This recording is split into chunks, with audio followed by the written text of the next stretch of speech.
Bach's Brandenburg Concerto number 2. Welcome back again to Minds That Matter. I am Mark McIntyre. My guest in studio today is Mikhailo Klein, author of a couple of works. Mikhailo is a pioneer thinker. I call him a futurist, and don't know if he's comfortable with that. He can object if he wants. And just before the break, we were wrapping up and suggesting how more of us are beginning to think about the ethical consequences of gadgets, I this, I that, E this, E that, V this, V that. And in order to continue that thought, I want to ask Mikhailo how he thinks new technologies that are on the drawing boards or are just coming online are going to have an impact upon our ethical lives. There are a number of exciting new technologies out there, and I guess there are 3 that I particularly enjoy talking about. The artificial womb. What? The artificial womb. The artificial womb, W-O-M-B. Yeah, we'll go back to that. The artificial womb. Okay. AI. And finally, what I like to call cinematic virtual reality. Okay, by AI, it's artificial intelligence. Okay, so that one I know. Okay. I didn't hear about the womb thing. Well, let's start with artificial intelligence then. Artificial intelligence is a term that means many things to different people. In science fiction, it's used to describe the birth of machine consciousness. In computer science, it's used to describe computers which adapt, learn, exhibit goal-oriented behaviors. In cognitive science, it's used to refer to computers which mimic human cognitive processes. But for the rest of us, when we talk about artificial intelligence, really what we're talking about is something that looks a lot like us. Mm-hmm. In the future, AI is going to play an important role in online environments, particularly in sales, service, and support. How so?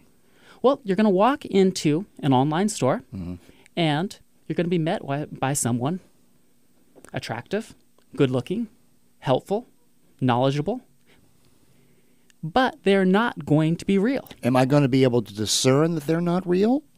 Well, one of the interesting things about it, and I think this is really the most disturbing aspect, is that it doesn't necessarily matter if you know if it's real. If you are talking with someone, you respond to them. When someone smiles at you, you tend to smile back, particularly if they're beautiful. And this applies whether or not the person you're talking to is real or not.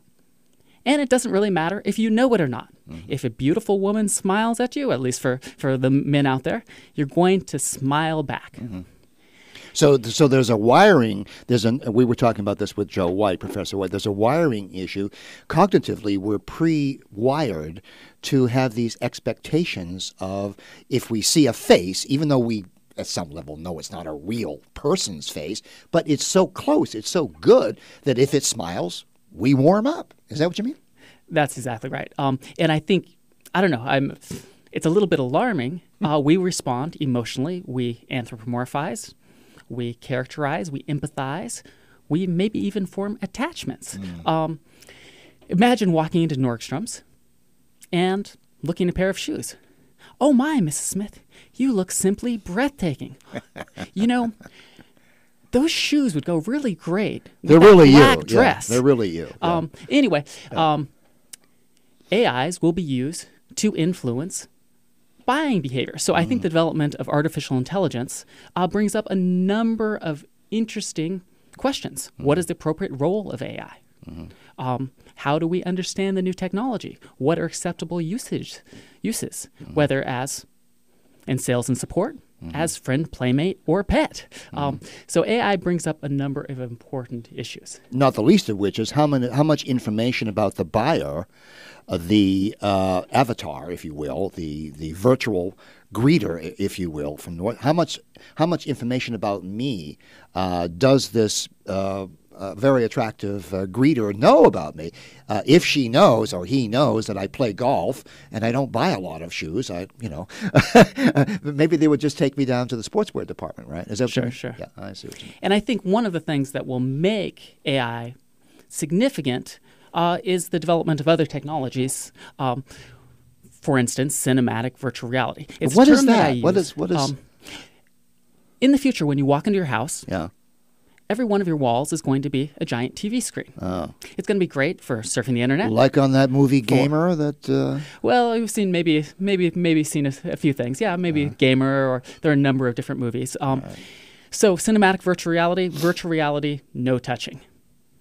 Mm-hmm. So in a cinematic virtual reality, great for shopping, virtual tourism, but more than anything, we're going to use it to connect with other people. Social. With friends, socially. Right, okay. Have a business meeting. Dating. Mm-hmm. So a date in Bordeaux, business meeting with engineers in Tokyo, talk with your boss in Atlanta. We're going to use this for social contact. It's going to bring people much closer together, but also bring people much further apart. Cinematic virtual reality is going to blur many traditional boundaries, such as the boundaries between family and play, work, family, and play. It is even going to challenge national boundaries. So I think that cinematic virtual reality, we can view it as an exciting new technology, but one that challenges the traditional ways of doing things. And when you say traditional ways, you're pointing to something that we discussed, I think, over lunch, and that was this is not new to human reactions to technology. You were talking about your grandmother when she first got her first phone. She really debated whether she should answer the phone if she wasn't properly dressed, right? So the what ought I to be able to page through a wall? Should I be able to wave my hand across a wall that has a number of attractive dating partners for me? Should I be able to, and that was in the movie Gamer. We see this in that movie. Is that technology already here? Is it coming? How soon is it? And are we ethically ready to deal with it? There's a lot of technology that is currently out there. It's just simply the price point is too high. So in the 90s, there was a great deal of excitement about virtual reality, particularly with the movie The Matrix. People became very excited. And yet, the technology wasn't fully developed. It wasn't full-flowered. And people kind of gave up on it. Businesses went out of business, and the momentum was lost. Okay. Yet, during that period, during the last 10, 15 years, that technology is starting to come of age. Okay. And we're starting to see the development of the Nintendo Wii, new, particularly in the video game arena. Now, the womb. The artificial womb. This is probably come on now, really, come on. Okay. Are you kidding me? An artificial womb? Yeah. It's about the size of a washing machine. A washing machine. Pop in a fertilized egg, wait 9 months, bing, out comes a baby just like a toaster. This is currently a technology being developed in Japan and a topic of considerable debate. Well, yeah, I would hope that there's some considerable debate. I mean, well, it's certainly something that makes people uncomfortable. Yet, on the other hand, it may have the potential to be empowering. Do you know if the people who are developing this, Mikhailo, are they thinking about the social impact, the socio-ethical impact of what they're trying to invent, or are they inventing it because they can? This, I think, is an exception. I think most things are invented because they can be, but in this case, I actually think it's being pushed to some extent by social need, a declining birth rate in Japan. So anyway, I think we can look at it from several different perspectives. One is, if we look at birth control, it had an empowering impact on women and freeing them from the slavery of having 13 children. Can you imagine having 13 children?